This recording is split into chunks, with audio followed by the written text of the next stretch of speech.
Hello lovelies, so we're going to crack on. If there's any background noise, I do apologise. Message for the collective from the fairies this morning, and we got the 9 of Wands, which can often represent a healing time. It can often come up, it's called the, I've forgotten what it's called, you'll have to bear with me. But it talks about, you, as you can see, the dragon's lying down and having a rest, and there's all these wands surrounding it, so a little bit guarded. The wounded warrior is what I was going to say. A little bit guarded, healing time, but we do have to be aware in this energy that we don't sort of self-sabotage or push people away or project our wounds onto other people. Alongside that, we've got magical blessings, and I need my glasses. I should always just stick them on. I don't wear them all the time, that's why. Magical blessings. Whatever you're going through, you're being assisted by magical fairy blessings. The fairies say you can bless others too. And as you can see, they've all got their hands up in the air, and they're open to receiving. And then source energy. So there's definitely a period of healing going on, and we're being blessed by the fairies in that, and then we can pass that on, is what they're saying there. Listen to your body. Now, what I love about this is that she's actually got a dragon on her shoulder, and it's almost like they're in some kind of conversation. He's obviously lying on her back, saying that part of, so the back represents our support system. Different areas of the back represent, if we've got pain, it represents where we need support. So with him on the middle of her back, or over her bum, if you like, would represent lower chakra, financial support, and then rising up to her shoulder would be possibly carrying burdens. But the message here is to listen to your body, because it's trying to tell you. And again, we've got the dragon there, which is really nice, but both resting. And then the other card that came out with that, and again, that's like a purpley colour, which is the mind, but also meditation. So meditation can come in different forms, but I think sleep meditation, connecting to your dreams and your subconscious, reveals a lot of answers. As you can see, all the visions are around her while she's resting her head. But meditate in whichever way suits. Some people find, when I sing, I see colours and auras, and my third eye opens when I sing. But yeah, in dream state, we get a lot of hidden answers to where, and receive healing when we're asleep, and meditating as well. Bottom of the deck here, we have protection. Fairies of protection are shielding you with a magical fairy ring of love and light. Practice psychic protection before embarking on any spiritual work. So yeah, that would suggest, you know, putting yourself in a bubble, or imagining this surrounding you before doing any meditating or healing on others or yourself, or before we go to sleep. A little while, I mean, I used to put myself in a bubble, but I was given a very strong dream, having had a Viking past life, that shield wall works better for me. And I was shown how to do it, and these shields go up with like a blue mirror on the outside that actually just, if anything hits it, it just projects it away. So, you know, it's fun to work with what works with us, because walking around in a bubble doesn't necessarily work for everybody. But being surrounded by those fairies is nice. And nurture, again, you know, it's all about self-healing, taking that time out, nurturing ourselves. She's lying by the lake. It's almost, well, yeah, she's mermaid. You know, you can see the fish underwater. She's curled in her tail. There's a new moon at the top there as well. But she's resting. She is filling her own cup.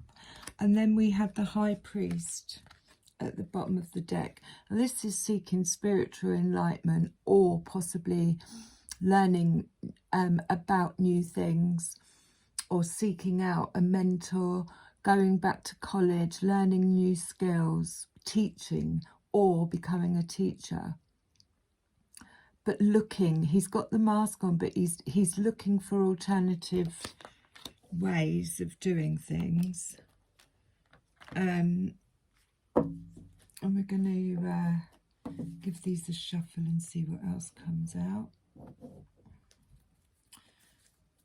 Nine of Wands. Nine of Wands.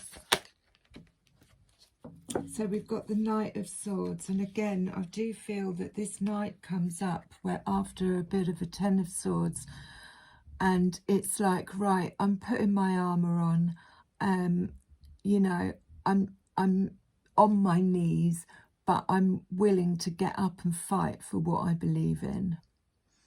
It can also be the energy of quick, fast movement coming in and possibly leaving again, because the Knight of Swords is very witty.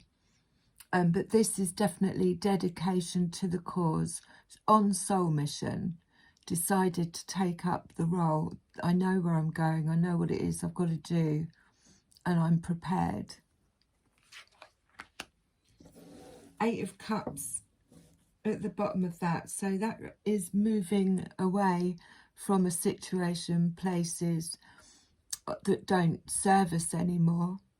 And then possibly that's why we need a little bit of the Nine of Wands, or have the Nine of Wands energy. It could have been quite exhausting having to move on again.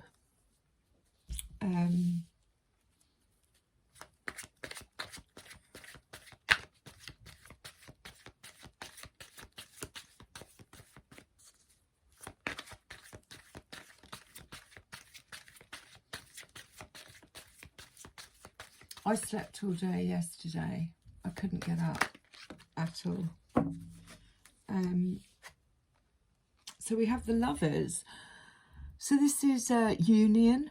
It could be union within self, of divine masculine, divine feminine coming into balance, or it could actually represent a union.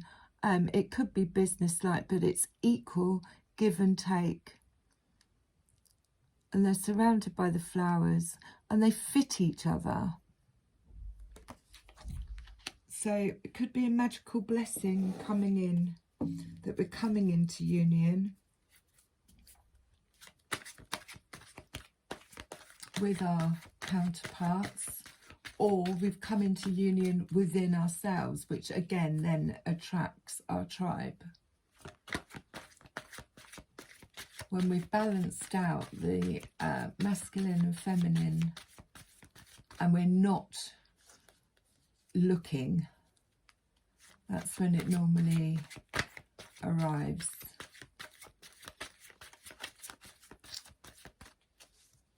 But it could also be business. I'm not feeling business. I'm feeling something's coming in. Ooh. And we've got the Tower there, so that's a collapse of old ideas, structures, anything that wasn't based, or the foundation wasn't in what you know, truth, authenticity. It collapses. any relationships, or, you know, when we level up within ourselves, then the reality that we're living has to level up to that. Nothing, you know, we can't keep going back to situations, places and things that don't serve us when we've actually done the inner work and created new foundations. The tower comes in, we either create the tower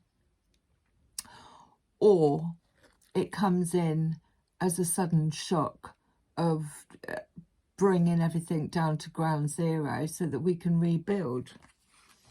And unexpected, but again we've got the 8 of Wands, which is expansion, fast moving progress forward. He's in control, he knows exactly where he's going. This could be news coming in, or it could be an expansion of business ideas.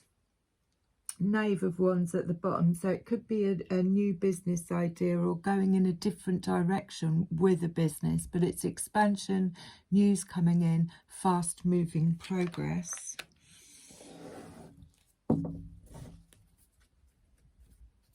And we're going to nip to the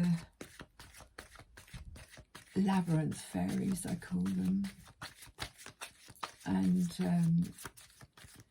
see what they've got to say. And then the high priestess, sorry, the high priestess with the Knave of Cups. The Knave of Cups is something new, a new love of something, falling in love with something, and it could be an offer coming in. But it's new, it's young, as you can see. I mean, and I think these little are ideas. But she looks happy and content. She's got her feet in the water. So definitely something emotionally or creative that's coming in. And the High Priestess speaks of intuitively knowing, seeing without knowing, following our dreams, but having our eyes shut and being really in tune with our third eye. Having this crystal ball. If you've got a gut feeling about something, it's right. If you you know, can sort of, it's almost like having this x-ray vision to be able to see a scenario play out before it's even happened, and that's a skill. But also tuning into our dreams, meditation. I mean, that's what she's doing. Hang on a minute, I'm going to need the book. Well, might need the book. So that's what she's doing. She's meditating and tuning in. Probably to feel out, you know, now that tower's, oh, my leg's gone numb. Now that tower's been, or is in the process of, what is it we want to build on next? See what the labyrinth fairies got to say.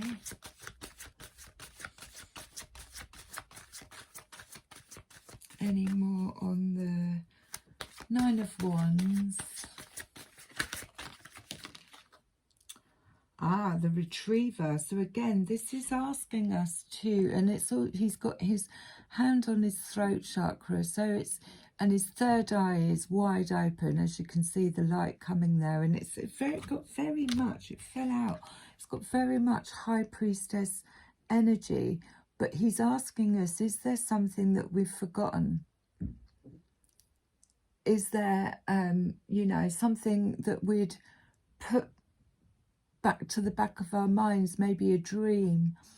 And the Retriever is asking us to go into our third eye and also to speak.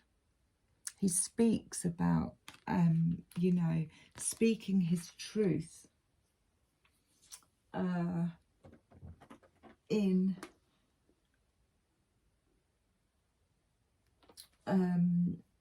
what it is that he wants, talking it into, is trying to remind you of something you've lost. A hope, perhaps a dream. You may have thought it gone forever, but he is holding it out for you to reconsider. He thinks you can do something with it now. So it could be a skill or a form of healing. Sometimes he may be saying that a long-awaited dream is at last arriving on the scenes, and there is nothing we need to do but open our hearts and minds to it, but we usually have to work for it. And he also stands for loyalty as well. I mean, he has got that kind of dog look about him, but very high priestess energy. And this again, this is the oh, I don't know if it's the same one actually, just jumped out. 61.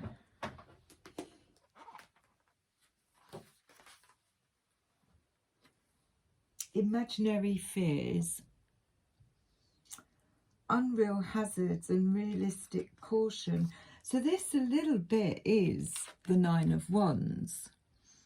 What is it if we are in a state of protection? Is it founded protection, or is it just fears that we might be, you know, the same thing's going to happen again kind of thing? So let's have a little read what he wants to say.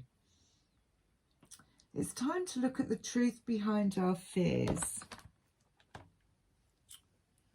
That is him, isn't it? Yeah. And to distinguish between what is real and what is just our projection of old traumas, exactly what I said at the beginning there, into our imaginary future. This is what the Nine of Wands is bringing to light. By delving into old patterns, we can see past them to a more liberating life. Only by facing these fears honestly and seeing them for what they are do we gain greater ability to open our hearts to the singer of courage and gain in strength to face the reality, the really difficult challenges in our lives. Each false fear confronted and resolved makes us much stronger. Beautiful. So I'm going to put him under the 9 and then 26, which is Oi, that gnome. They do make me laugh. It's time to leap into the air and let the earth beneath you discover where you come down again. So he's a trickster, creative chaos, wild gifts, breaking habits and patterns. So the Tower then, really. He's probably come along to actually do that to the tree.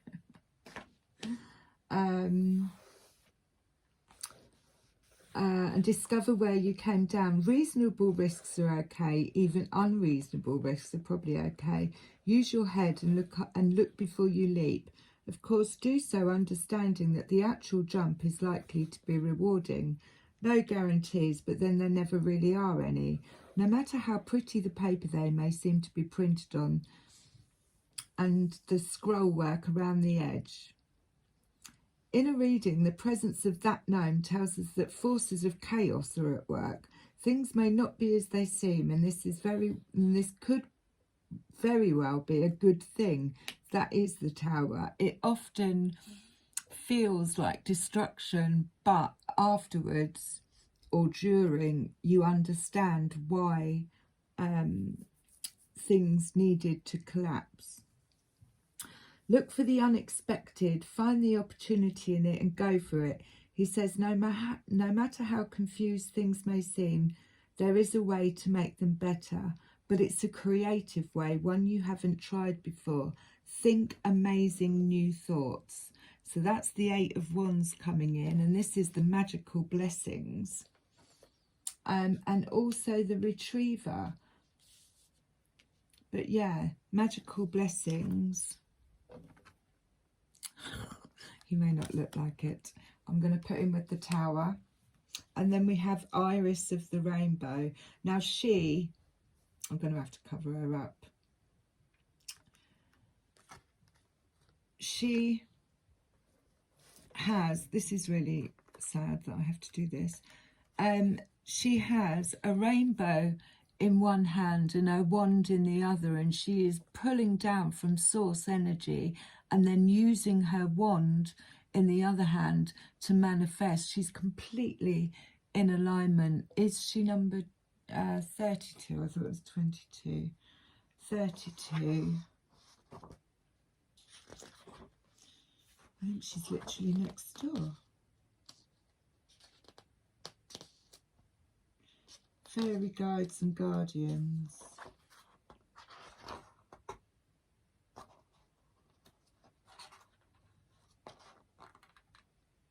Where is she?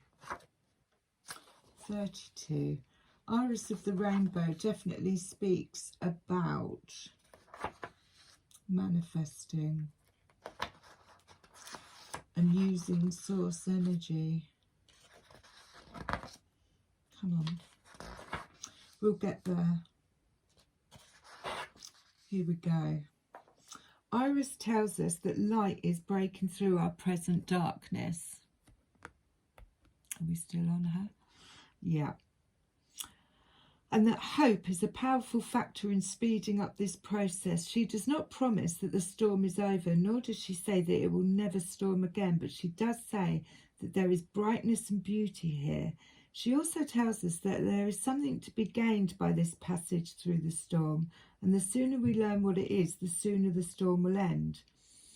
Always, a passage through the storm is a time of potential growth, a time to allow the dead wood of our past to be blown away to make room for the green shoots of the new growth. At this point, it is useful to ask ourselves what we still need to release and to look after protecting and nurturing the seeds we have planted. Iris suggests that the cultivation of patience may also be helpful at this time. So again, yeah, it's that with the Tower obviously being the storm, if you like. Leal of the Shadows, again, this is about going into the darkness, finding the light and coming out.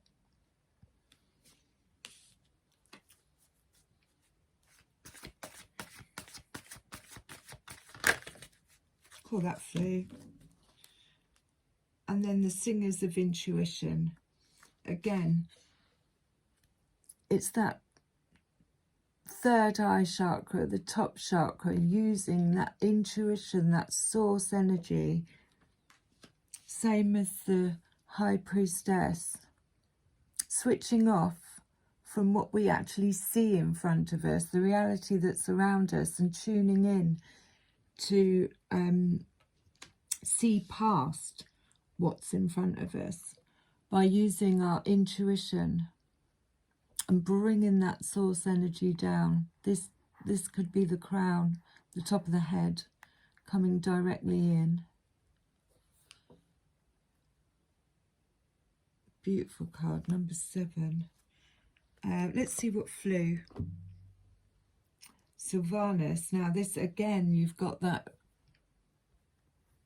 crown chakra, a mask, himself, which is divine masculine, but you've got this sword, and it's the sword of truth, breaking through all of this. Oh, number 54. Clarity, wisdom, and again, she's got her hands open to receive, and it jumped. The 3s always look like the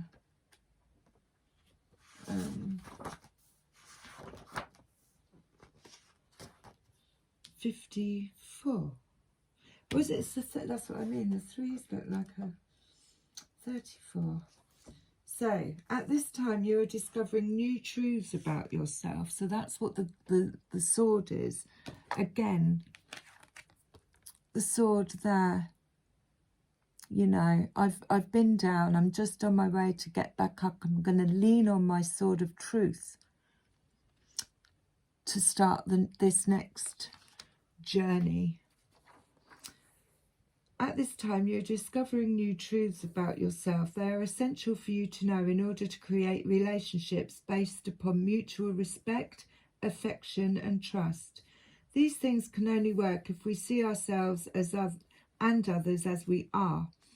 Currently, both fairy and this world are functioning as a giant mirror in which we see ourselves in many surprising ways. People tend to dread this because we assume that we are worse than what we think, but this is far from necessarily true.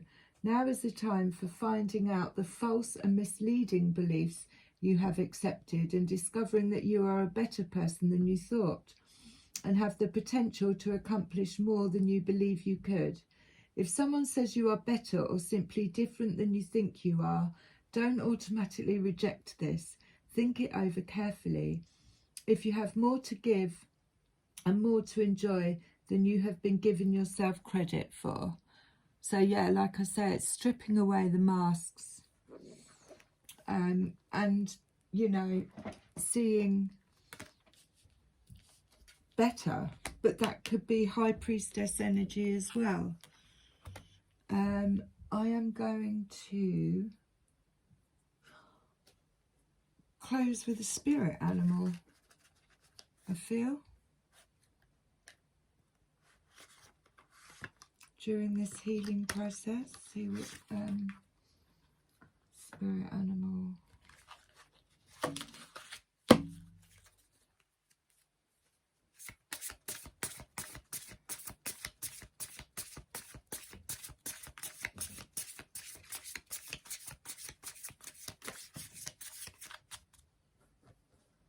Ah, courage, assertive.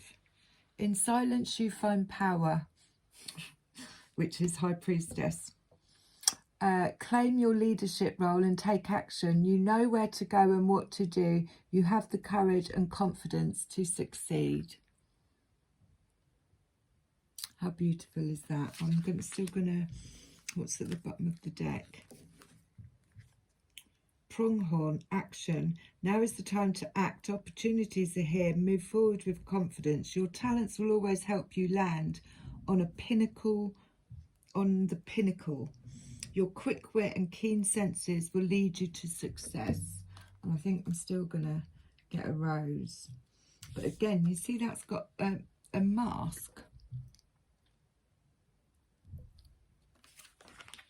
These masks could just be expectations of what other people or society or, you know, expect us to be like. When we give things labels, we've always, it normally comes with an attachment to that label.